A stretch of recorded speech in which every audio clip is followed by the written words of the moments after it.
Welcome to Samba Samba. Enjoy the video. You begin by making vision-safe choices immediately. First, stop activities that force your eyes to overwork and rest for 5–10 minutes every 20–30 minutes. Once done, confirm there are no red flags. Sudden double vision with weakness or confusion needs urgent attention. Then prepare your environment: bright, even lighting, no glare, and a comfortable seat. Make sure you have a pen, target at arm's length, and a mirror. This sets the stage for safe, effective rehabilitation exercises. Now you move into targeted exercises that retrain alignment and coordination. Start pencil push-ups. Hold a pen at arm's length, bring it slowly to your nose, keep it single, do 10 reps, 2 sets twice daily.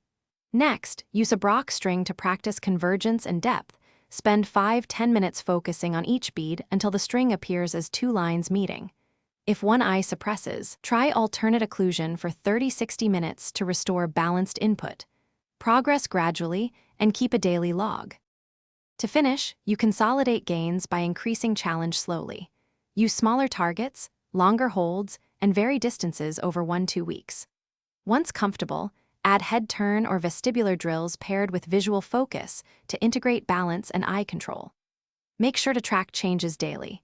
If double vision worsens, or there's no meaningful improvement after 2 to 4 weeks, seek evaluation from an eye care professional or neuro-ophthalmologist. Troubleshooting tip: if exercises cause severe diplopia or pain, stop and get assessed immediately. Thanks for watching. Consider subscribing if we helped you.